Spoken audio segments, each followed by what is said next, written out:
पथरीगढ़ को 3 नामों से पुकारा जाता है। विषहीन और कसौदी भी इसी के नाम है। यहाँ के राजा गजराज सिंह थे और उनका पुत्र सूरजमल था। पुत्री गजमोतिन नवयुवक थी। सखियों ने उसे ताना दिया कि राजा तेरी सगाई क्यों नहीं करते हैं? क्या वे बलहीन हो गए हैं या धनहीन हो गए हैं? पुत्री ने ये बात अपनी माँ को आके बताई। माता ने राजा से बेटी की सगाई के लिए कहा। राजा पंडित को बुलाकर तिलक हेतु पत्र लिखवाकर बेटे सूरजमल को राजाओं के पास भेज दिया। तिलक का निमंत्रण स्वीकार करना अर्थात युद्ध का निमंत्रण स्वीकार करना रहता था। सूरजमल दिल्ली, कन्नौज, उरई आदि राज्यों में गए थे, लेकिन उन्होंने निमंत्रण किसी ने भी स्वीकार नहीं किया। पिता ने कहा था महोबा मत जाना, बनाफर गोत्र राजपूत से अलग है। उरई के राजा माहिल यूं तो राजा परिमाल के साले थे। आला उदल भी उन्हें मामा जैसा सम्मान देते थे, परंतु आला उदल और मलखान के विरुद्ध माहिल सदा षड्यंत्र करता रहता था। माहिल ने भी सूरजमल से कह दिया था कि महोबा वालों के यहाँ मत जाना। अच्छा तो है कि आप टीका ही वापस ले जाओ, क्योंकि बनाफर निम्न स्तर के ठाकुर हैं, हमसे नीचे ठाकुर हैं। सूरजमल वापस जा ही रहे थे कि उदल से भेंट हो गई। थोड़ी आनाकानी करने के बाद सूरज ने बता दिया कि वो बहन का टीका लेकर आए थे। उदल ने पूछा तो खाली हाथ क्यों जा रहे हो? महोबा चलो, मेरा भाई मलखान है, वह विवाह योग्य है। सूरजमल ने सोचा खाली लौटने से तो अच्छा रिश्ता यही करके चले। सूरजमल उदल के साथ महोबा चला गया और विधि पूर्वक मलखान का टीका चढ़ा दिया। माहिल चुगली करने में माहिर था ही, सीधा पथरीगढ़ पहुंचा और राजा गजराज के पास जाकर चुगली खाई। बनाफरों के यहाँ बेटी ब्याहने से आपकी हड्डी हो जाएगी, अतः जैसा भी हो इन्हें खाली हाथ लौटाओ या तो सबको मौत के घाट उतारो। इधर राजा परिमाल ने मलखान की बारात के सम्मिलित होने के लिए कई राजाओं में निमंत्रण भेज दिए थे। अपने यहाँ लश्कर तैयार किया, पंडित से शुभ मुहूर्त निकलवाकर बारात पथरीगढ़ की ओर रवाना कर दिया।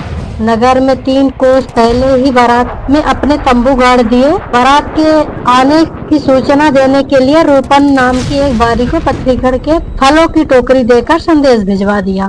द्वारपालों ने जब सारा हाल बताकर संदेश अंदर भेजा तो राजा गजराज ने बारी का सिर कटवाने के लिए आदेश दिया। रूपन भी तैयार था, उसका तो नेक ही युद्ध करना है। जितने भी लोग उसे मारने के लिए आए थे खुद ही पिटकर भाग गए। थोड़ी देर में माहिल वहां पहुंच गया और सलाह दी कि सारी बारातों को शरबत भिजवा दो, उसमें विष मिलाकर आराम से सबको पिला दो, सब वैसे ही निपट जाएंगे। राजा ने ऐसा ही किया, शरबत भर के टब में भिजवा दिया, शरबत में जहर घुलवा दिया। आला के डेरे में जैसे शरबत गिलास में डाला तो सामने से छींक हुई। उदल ने कहा ठहरो, आप सब शरबत मत पीना, और वह गिलास भरा शरबत कुत्ते के सामने रखा तो कुत्ते ने पी करके तुरंत मर गया। अब सारा शरबत फेंकवा दिया गया। उदल ने युद्ध करने के लिए सेना को आदेश दिया। सेना में तोप, हाथी सवार, घुड़सवार, पैदल सब सज गए, किले की ओर बढ़ गए। राजा गजराज को सूचना मिली कि उसने भी सूरजमल और कांतामल को युद्ध करने के लिए भेज दिया। भयंकर युद्ध शुरू हो गया। तभी चुगलखोर माहिल वहां पर भी आ पहुंचा।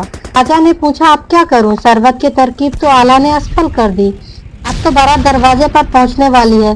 तब माहिल ने नई चाल बताई, विनती करके लड़के को अकेले महल में बुलवा लो और हाथ पांव बांधकर खाई में फेंकवा दो। खाई नहीं रहेगा तो बारात कैसी?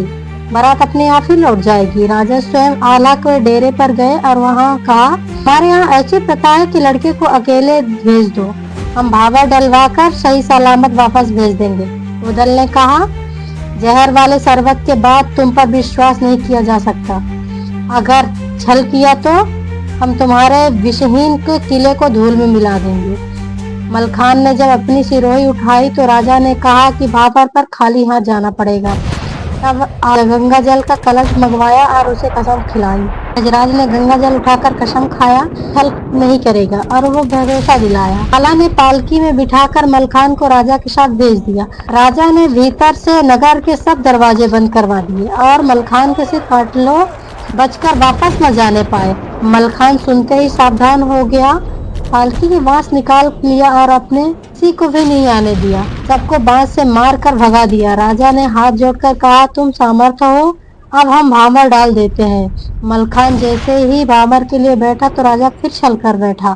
उसने धोखे से हाथ पैर बंधवाकर खंदक खाई में डलवा दिया। एक बांदी ने जाकर के यजमोतिन कन्या को बताया कि तुम्हारे दूल्हे को खंदक में फेंकवा दिया है, अब क्या होगा? सारा दिन बीत गया, रात हो गई। तब गजमोतिन खाना लेकर खंदक में जा पहुंची। रस्सी डालकर कहा कि रस्सी के सहारे ऊपर आ जाओ, खाना खा लो और अपने लश्कर में चले जाओ। मलखान ने कहा, वीर संकट पर भी अपनी मर्यादा नहीं त्यागते। तुम्हारे हाथ का खाना तो मैं विवाह के बाद ही खाऊंगा। यहाँ से मैं चोरों की तरह भाग कर नहीं जा सकता। यदि मेरी सहायता करना ही चाहती हो तो मेरे बड़े भाई आला को सूचना भिजवा दो, वे अपने आप प्रबंध कर लेंगे। गजमोतिन सोचने लगी, क्या करूं? उसने मालिन को बुलाया और आला का नाम पत्र लिख करके मलखान को छुड़वाने के लिए विनती की। मालिन चले तो द्वार पर सूरज और रखवालों ने बाहर नहीं जाने दिया। मालिन ने कहा, मैं गजमोतिन के फूल लेने बाग में जा रही हूँ, जाने दो, नहीं लौटकर राजकुमारी से शिकायत कर दूंगी। तब सूरजमल ने उसे बाहर जाने के लिए परमिशन दे दी। मालिन महोबे के शिविर में पहुंची और वहां आला का तंबू खोजने लगी। सामने ही माहिल मिल गया। मालिन ने आला का तंबू पूछा तो माहिल बोला, मैं ही आला हूँ। मालिन ने आला समझकर उसको पत्र पकड़ा दिया और लौट पड़ी। माहिल ने उसे डरा धमका दिया और वह रोती हुई लौटी। सामने से उदल आता हुआ मिला। उसने प्रेम से पूछा तो मालिन बोली, मुझे गजमोतिन ने आला के पास पत्र लेकर भेजा था, पर आला तो मुझे धन्यवाद देने की बजाय खूब डांटा। उदल ने मालिन के साथ लिया और बताया कि उससे पूछा, मालिन से बताओ आला कौन है? इसने माहिल की तरफ इशारा करते हुए आला को बताया। उदल ने कहा, मामा, आला का पत्र आपने क्यों लिया? लाओ मुझे दो। पत्र लेकर मालिन सहित आला के पास गया। मालिन ने विस्तार से हासाब हाल बताया। फिर उदल ने मालिन को सम्मान सहित विदा किया। आला ने आदेश किया कि आक्रमण करके मलखे को छुड़वाना है, लश्कर तैयार करो। लश्कर तैयार हुआ। विसहीन में भी गुप्तचरों ने राजा को सूचना दे दी कि महोबे की फौज आक्रमण करने आ रही है। राजा ने महोबे की सेना पर आक्रमण की सूचना मिलते ही राजा ने सूरजमल, कांतामल और मानसिंह को युद्ध के लिए तैयार किया। तीनों अपनी सेना उदय सिंह सामने पहुंचे। दोनों ओर से भीषण युद्ध हुआ। हाथियों के सूंड कट गए, पौधे गिर गए और घोड़ों के गर्दन कट गई। पैदल सैनिक तलवारों से भिड़ने लगे। राजा ने तोपें चलाई जो 3 घंटे तक गोले बरसती रही। शाम तक दुश्मनों की आधी सेना खत्म हो गई। अंत में सूरज और उदल आमने सामने आ गए। सूरज ने 3 वार किया, जिन्हें उदल ने बचा लिया। जब उदल ने वार करना शुरू किया तो सूरज घोड़ा लेकर भाग निकला। महोबे वालों का हमला रोकने के लिए सूरज, कांतामल और मानसिंह भेजा गया। युद्ध में दोनों ओर से भारी नुकसान हुआ। उदल ने सूरज को गिरा दिया और बांध लिया।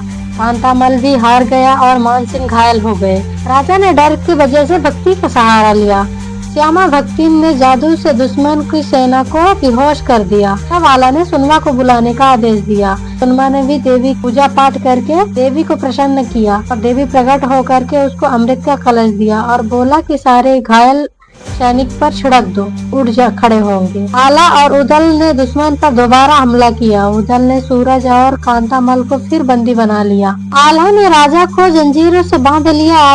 राजा के बांधते ही उदल ने जीत का डंका बजा दिया। फिर फाटक खुलवाकर उदल खंदक के पास पहुंचा। उदल ने मलखान से कहा, जल्दी बाहर आओ। मलखान ने कहा, मेरे शरीर में भारी घाव लगे हैं, लोहे की जंजीर में कसा हुआ हूँ। उदल ने फिर कहा, अरे भैया, तुम पुष्य नक्षत्र में पैदा हुए हो, बृहस्पति 12वें घर में है, 100 हाथी का बल तुम में है, काल की शंका नहीं, बाहर आ जाओ। तब मलखान का आत्मविश्वास जागा और लोहे जंजीर तोड़ दिया और उछल कर खंदक से ऊपर आ गया। राजा ने विनय किया, लड़कों को खोल दो, मैं अभी भावर डलवा देता हूँ।